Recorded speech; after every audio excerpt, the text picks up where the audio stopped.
Welcome to Handcrafting Your Retirement with Brett Ramsey from Artisan Wealth Strategies. In this podcast, we help retirees as well as those who are considering retirement overcome generic wealth management advice that limits your future. We do this by handcrafting customized financial strategies centered on your unique lifestyle. Jump on board for this journey where we delve into strategies that can help make your money outlast you, as Brett draws from years of experience with guest experts to eliminate cookie-cutter saving strategies. Hello and welcome to Handcrafting Your Retirement with your host, Brett Ramsey, where we talk about what you want in retirement and how to make it happen. I'm Wendy McConnell. Hey there, Brett. How you doing? I'm doing great, Wendy. How are you today? I am good. I am in the mood for one of your really good stories. Well, I love to tell our listeners a little bit of things I think they can relate to, and this one may be a little bit hard to relate to, but for me, it's pretty easy. So, I think most of our listeners are going to know that I grew up when I was playing football. And I played football in Ohio, which was kind of like the birthplace of football. If you really want to think about it that way, they literally hand out footballs at birth into your crib. If you're a young man in Ohio, it's just how they do it. And I mean, and so that. yeah, it is, especially around Akron, Canton area, which is where the Pro Football Hall of Fame is. And so that's where I went to high school. And when I played, I hate to say it was kind of a tough guy sport, and it was supposed to be tough guy. And I got hit a lot. I played quarterback, and I'd get hit, and sometimes you get hit, and you get hit real hard, and you'd get hit real hard, and you'd hit your head.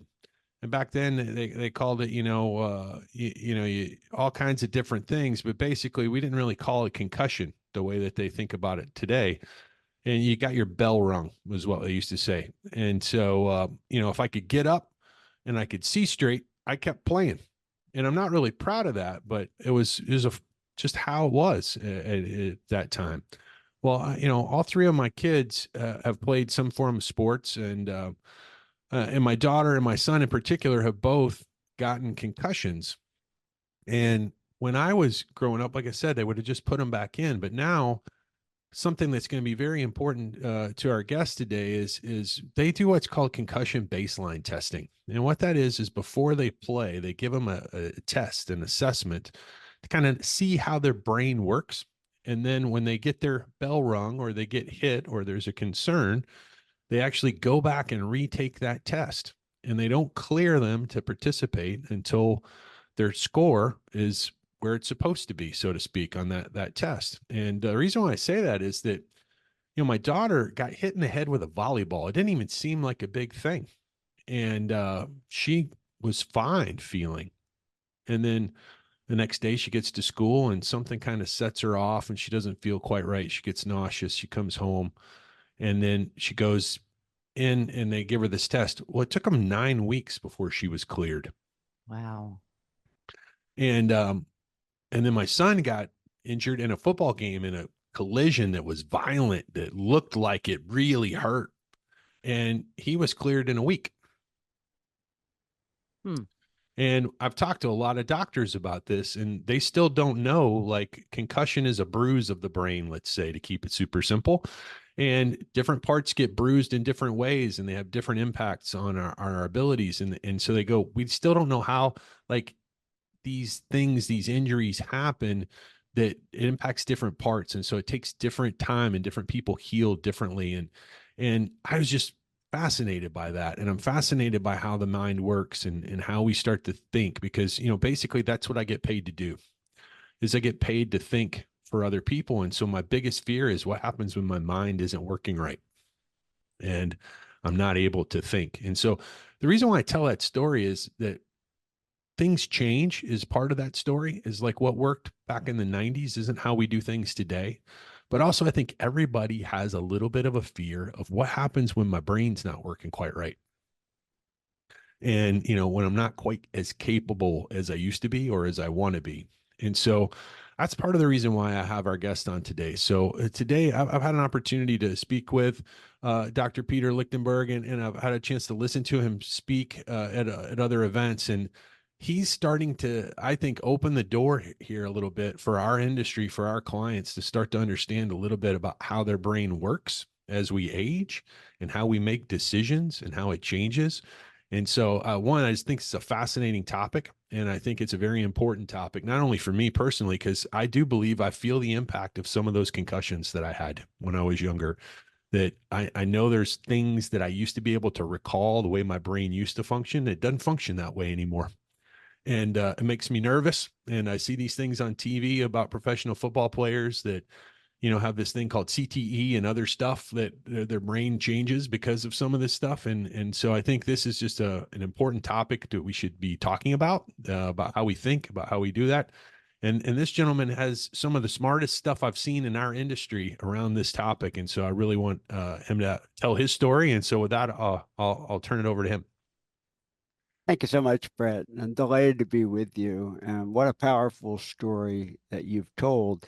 My mentor, actually, Dr. Jeff Barth, was one of the first to study neurocognitive recovery from concussion at the University of Virginia. And so I learned about that in my postdoctoral fellowship from him.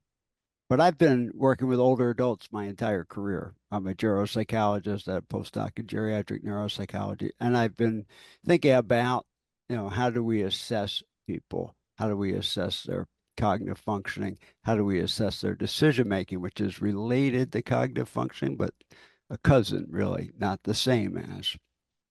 And why? Because it really is important to detect changes early so that people can make accommodations to those and compensate. For example, we just finished a study in which we looked at people's personal finances through their checking accounts, through a year of their checking statements. And half the sample roughly had early memory loss, and half the sample didn't.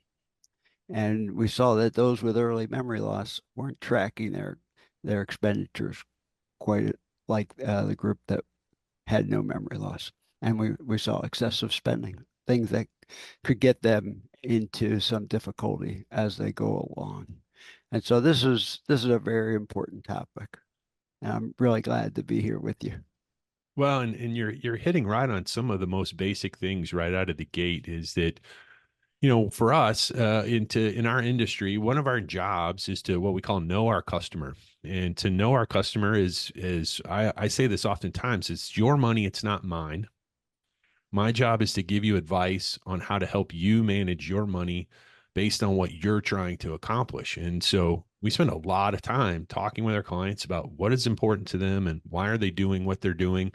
So that once again, we can give them good guidance about the products and services and things that they do with their money. But what we have to note sometimes is some of our clients start to change. Their behaviors start to change. Sometimes it's logical things that you would expect. Like we have a client who's maybe lost some mobility and they're injured, so they don't want to travel the way that they used to. So they're not spending money on that anymore because, quite frankly, they're not capable of it.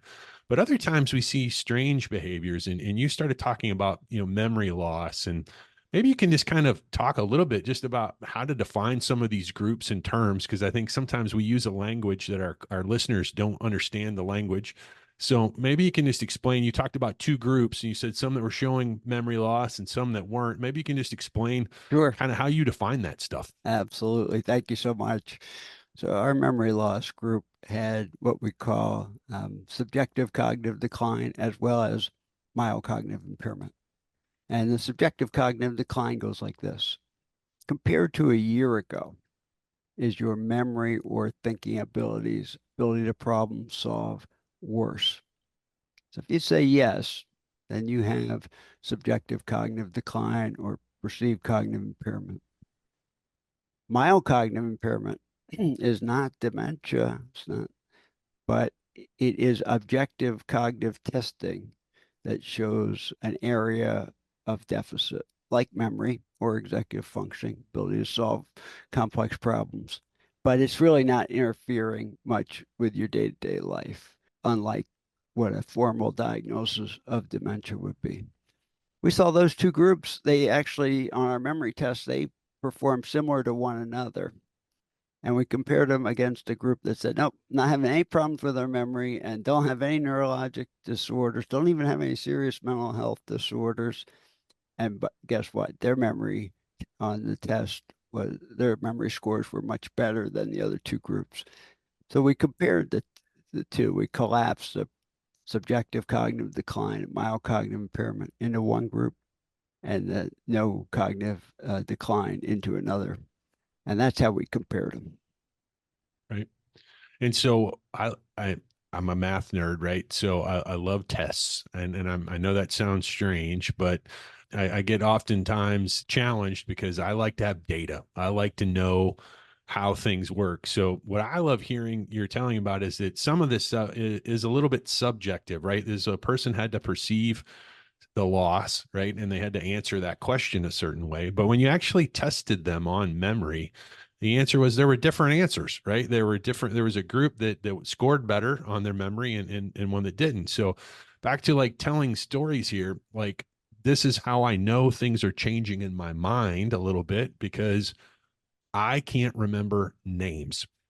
Right now, that's a part of my brain, and I'm sure Peter can tell us a lot more about why. But like, I can tell you all kinds of things about that person. I remember a lot of things about them, but that word, their name, escapes me. And so, like, it's embarrassing, right? Because as people, and sometimes I've known them a lot, I've seen them a lot. I could draw their face probably and tell you like what the names of their children are, and I can even tell you like where they grew up, and I cannot remember their name, right? So this has an impact on our daily lives, but sometimes it's somewhat subtle, right? It's not always black and white. So I love that we have a test that we can determine these things. So maybe tell us a little bit more about how you started to come up with some of your tests and your tools. Sure. For our financial decision-making scales, we were being asked to do financial capacity assessments, interacting with the courts and so forth around guardianship and conservatorship and testamentary capacity, estate planning. And there really wasn't any test or assessment tool that would assess that decision. And we said, you know what? We got to create it. And so I've been in the profession long enough that I had a lot of great colleagues. We had two expert panels that really helped us think through what would a new person-centered test of financial decision making look like, and then we created the scales, and we have on our website olderadultnestegg.com. We have several scales, and one is a 10-item screening scale for financial professionals, social service professionals, medical professionals to really work through how well is the informed decision making of the older person across from you or injured person. It's actually being used now in younger TBI individuals as well, as people who've had a traumatic brain injury. And we have the family and friends interview, the family and friends questionnaire, where a third party can go on and see how concerned should they be about their loved ones' financial decision making and vulnerability.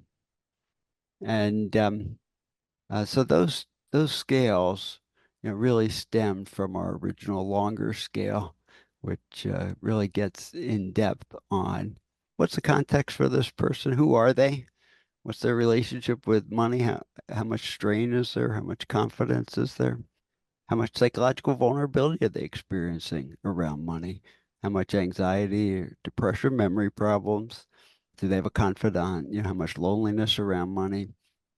Do they feel like they need someone to talk to about their finances? And then susceptibility. What kind of habits do they have? Are they allowing somebody else access to their PIN? Are they allowing someone else access to their accounts? Are they having conflicts with somebody? Has their relationship changed and gotten strained due to finances as they've gotten older? So it gives you a flavor for kind of some of how we came up with those instruments. Right. And I know in our conversation before you were talking about as you have these tools, you mentioned some of them are for what I call professionals, some in my profession. So, I've been going through the training and getting, a better understanding of the tools and how to administer them here in our practice. And then we talked a little bit about friends and relatives and things that they may observe. So I know a question that I get asked a lot is kind of like when should I start kind of getting involved or maybe asking these questions, because I find that sometimes we're too close to it, right? And so we're maybe too late to examine it. So maybe share with us a little bit about your experience on like when's the right time to kind of establish this. I use the word like baseline or Yep. versus so that we can kind of monitor how things are going over time. Like is there a right age or is there a right circumstance or something where you should kind of start this process? Best time to start is when you're feeling good. Anytime, in your 60s or early 70s, really to start that process. You do want that baseline. It is similar to concussion protocol. You want to see over time what changes are made, especially around things like understanding risk, understanding kind of how this is going to impact you financially. And what we see is that kind of goes away. That depreciation understanding as people start to have trouble cognitively. So you say it kind of goes away. Can you maybe give an example of what that means, like practically? Like if someone is maybe, for lack of a better term, I hate using the word sound mind, but their Yeah. decision making is consistent, and then it starts to change. Maybe you can explain that in a more layman way for us. Sure. And it really intersects too with the vulnerability to exploitation. So for example, somebody decides to purchase a new vehicle. They really, they're stating that this is their decision. But it seems like their son is mostly using the vehicle. It seems like, unlike in the past, they've bought a vehicle that they really can't afford on their monthly income. And they don't really understand that the son is the one benefiting the most and that they really are putting their own finances at risk because of this purchase. So that'd be one example of that. Yeah. And we actually, and I think in one of our past podcasts, we talked about some of these vulnerability issues and this is a little of why we have Peter on with us today. And why we're bringing this up is that, when we see the behavior, it's a little too late. And what I mean by that, like the money's sometimes already gone. So we had the very scenario that Peter was describing. We had a client who had a family member who had utilized the wealth of our client to purchase a very expensive vehicle that we knew they already had a vehicle. Like this was like, literally like an $8,500,000 car, and we could go to their garage and there were two cars already. And it was a single person, and we couldn't figure out why they were wanting the more money to buy another car. And it was really for this family member. Well, that person was not thinking through that decision logically at all. And we at the time didn't have a way to, for lack of a better term, intervene or to try to point out, hey, does not seem consistent with who you are and what's going on here. And so that's why we want to come up with an objective way to measure this and establish this baseline. So maybe you could share with us a little bit. We've talked about some of the tests, but this financial vulnerability survey in particular, I think, is one that our listeners should hear a little bit more about. Can you kind of walk us through what it is and how it would help us identify that? Absolutely. And this is the kind of survey that anybody over 50 can take anytime. They can go on our website, take it anonymously, landing on the older adult landing page. 17 items and self-report. So you just fill it out. You're anonymous. And it really has been empirically validated as relating to risk for financial exploitation. And interestingly enough, not just in our studies, but in studies by other gerontologists as well. So it's, we ask the question, kind of, how much does context matter in terms of vulnerability to exploitation? It turned out to matter a lot. And some of that is that financial strain, that financial confidence. Some of that is that psychological vulnerability. Some of that is that relationship strain, feeling like other people are wanting to take advantage of you. You go on our website, you fill out the scale, it'll tell you what your risk level is and give you suggestions for next steps as well as resources.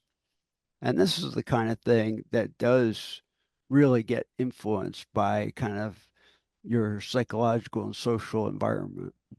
And so as things change, maybe you've had to give up driving in your 80s or 90s, and now you're feeling more vulnerable about everything. So that might be reflected. You've lost a spouse, and now you don't have anybody to talk to about these financial decisions. So that might be reflected.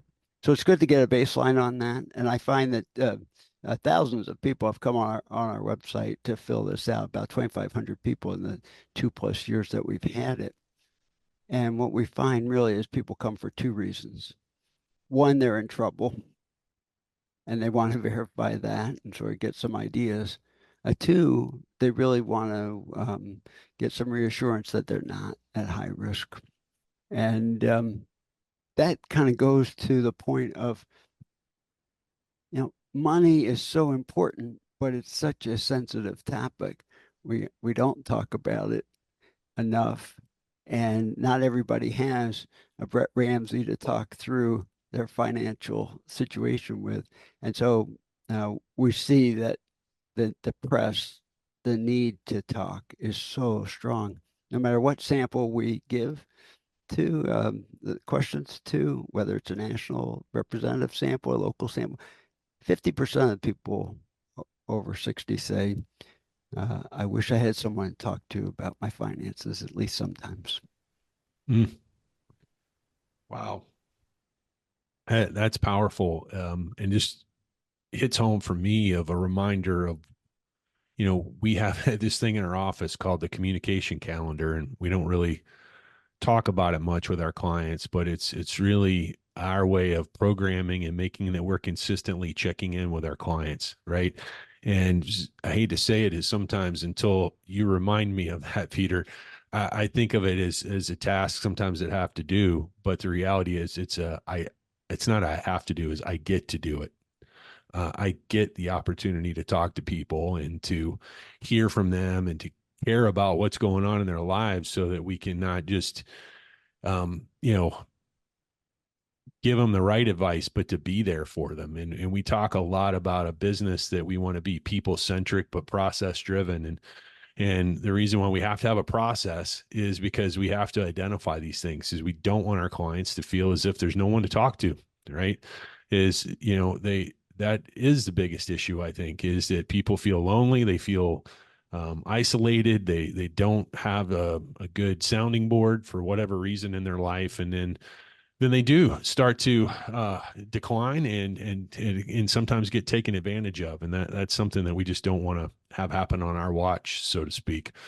So thank you for reminding me about how important it is to have somebody to talk to, because I get to do it every day. I get to talk to people, and it's a blessing. It certainly is the best part of my day, is to get to talk to my clients. And that's what we always try to remind everybody on our team, is that if our clients are calling, they want to talk to us, that's important. We should answer the phone and we should talk to them, and we shouldn't avoid it. And sometimes I hate to admit that it's not always easy to grab that phone because you feel busy or you feel like this, but we just got to talk to each other and be there for one another. So thank you for that reminder. Yeah, it's amazing how powerful that is. You're picking up right on it, Brett. That is so powerful, that need to connect, and especially around money, because there's few places to do it. You're not going to go up to your friends and say, "So, how are you feeling about your finances today?" It just doesn't happen, and for obvious reasons. And so it's kind of a taboo topic. And so when somebody has a Brett Ramsey in their life, sometimes they need that, uh, touch base point. Brett, I wanted to share with you too that in our study with the early memory loss and no memory loss group, the early memory loss group did have a higher rate of financial exploitation, about 3 times more likely to have been exploited during that 12-month period. Nothing severe, thank goodness. Most of us, just kind of common garden variety of scams, losing, 50 to $500. But interestingly enough, once you put the financial vulnerability survey into the mathematical equations, memory loss wasn't the issue anymore. It really was that financial vulnerability survey. That's the thing that really drove whether people were exploited or not. Mm. I know you've got another key tool besides the survey where we talk about the financial decision tracker. Maybe you can kind of share with us a little bit about how that works. So great, and thank you. That's for professionals. It's a financial decision-making tool. It's 10 items for the professional to administer, and it really gets at the 4 aspects of informed decision-making. Can you communicate your choice? Can you communicate an understanding of that choice? An appreciation of the potential consequences of that choice, or risks or benefits? And can you reason around that choice? And so it really makes uh, decisions be not just from your heart, but also from your mind. And those aspects, we didn't come up with them. Those have long been part of the guardianship laws, which control all of the capacity laws, contractual capacity, testamentary capacity, is all from that. It's a functional test, informed decision making. Well, and I know these are tools that, like I said, we're learning about here at Artisan Wealth that we are putting in practice with our clients, and we're excited to be able to offer this and to be able to have these conversations because I'll be honest, these are some of the hardest things I got to talk to people about. Right? Because it's tricky for me, right? And like I always try to tell people is that I tell this story when I was a young boy. My grandmother was very important in my life. She lived down literally the garden path from my house until I was 4 years old when we moved. And I have 2 uncles, but my mother was I was the only child of her only daughter, and so I had kind of a special spot in my grandma's life and in her heart. And when she was the youngest member of her family, and so she had watched all of her siblings decline and had been the one that had to be there in the nursing homes, in the elder care facilities. And um, my mother passed away. And so my grandmother kind of came to me and she said, "Hey, I don't want to do that. I don't want to be there." And she goes, and not in a bad way, your uncles, they won't do the hard stuff. I need you to do the hard stuff. And she kind of made me promise that I would be the one that to do that. And it was really tricky because I didn't live there, and so I've carried that guilt around with me. I think my whole life about not being there and not being able to do the hard stuff. And our clients have to do that a lot. They have to step in and they have to do hard things. And I know you and I talked about sometimes that's a tricky part if you're the family member of actually having these conversations. So, do you maybe have some recommendations about how to start some of these conversations when you're starting to observe some decline, or how to engage with people so that they realize you're trying to do what's in their best interest, even though it's really hard sometimes? You have to think about these conversations as a negotiation, not a casual conversation. It's a negotiation to get to where you both want to go, which is safe, secure, healthy, and happy. And so how do you do that? Well, you have to kind of build a bridge for the person. You have to kind of know what's going on for them. And also when you want to bring in finances, bring it in more generally. Just ask them some questions about what they know about the growth of elder financial exploitation. Have they encountered any of the scams that people are talking about in the news? Show them the FBI IC3 report. Has a nice graph there. It just shows the skyrocketing numbers of older people getting exploited. That opens up the conversation, and then you can ask questions. How have you protected yourself financially throughout your life, from other people trying to get your money. And what about now? What are you doing? And just start to kind of probe gently. You have to partner with the person. You can't come off as the expert telling them what to do. No, it's strange because my own father got exposed to a scam, and most people don't know this, but I watch a lot of movies. When my youngest kid went away to school, my wife and I got the movie pass, so we can go to as many movies as we want. And I'll kind of end with this story. So there's this movie out there. It's called The Beekeeper, and you wouldn't think of it as like what I call an elder cybersecurity movie, but it really is. Even though it's got Jason Statham in it, and it's like a shoot 'em up, bang up movie. But at the core of this movie, the reason Jason Statham gets so mad and kills a lot of people and does a lot of mean stuff is because a woman that he cares very much about is taking advantage of him, part of a cyber scam. And then that same kind of scam was tried to perpetrate on my dad, like where literally he had all of a sudden like a virus on his computer, and he calls the number that he sees on the screen thinking it's his virus protection. And it's not. It's the scammers trying to get the passcode to the website that he was on, looking at his finances on his computer.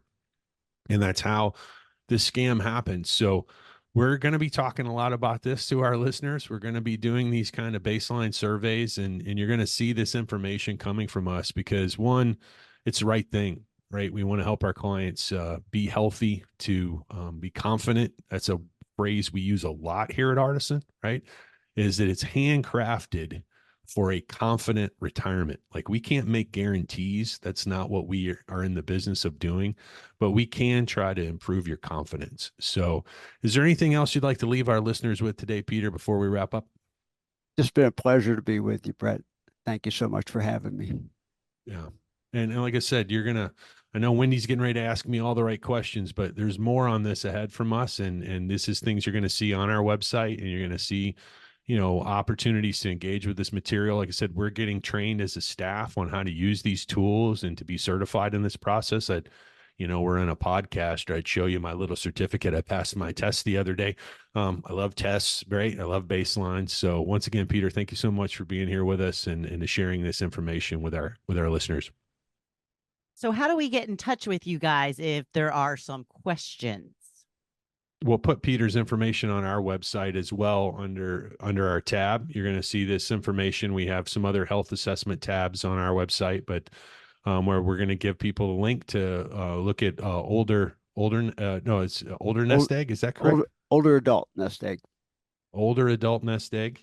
And go ahead. If they fill out the SAFE form on the website, it also comes right to me, Wendy. So okay. Yeah. So what is the website, Brett? olderadultnestegg.com. And what is your? Is artisanwealthstrategies.com. And I know that's a lot, and I misspell it every time. So just start typing artisan in that search bar. And then when you get to wealth, it'll fill in the rest for you. And then you can find us and connect with us, because I think Peter said one of the most important things today is that we want to have a conversation with you. And if we don't know you, we can't help you. And so please, if you're feeling that this is an area where you have questions, please reach out so that we can get to know you, because we want to and we value you. All right. So thank you to both of you, and thank you for listening today. Please like, follow, and share this podcast with your friends. Until next time, I'm Wendy McConnell. Thank you for listening to Handcrafting Your Retirement. Visit our website at www.artisanwealthstrategies.com or give us a call at 317-660-2855. And don't forget to click the follow button to be notified when new episodes become available. The information covered and posted represents the views and opinions of the guest and does not necessarily represent the views or opinions of Artisan Wealth Strategies. The content has been made available for informational and educational purposes only. The content is not intended to be a substitute for professional investing advice. Always seek the advice of your financial advisor or other qualified financial service provider with any questions you may have regarding your investment planning. Securities and advisory services offered through LPL Financial, a registered investment advisor. Member FINRA, SIPC.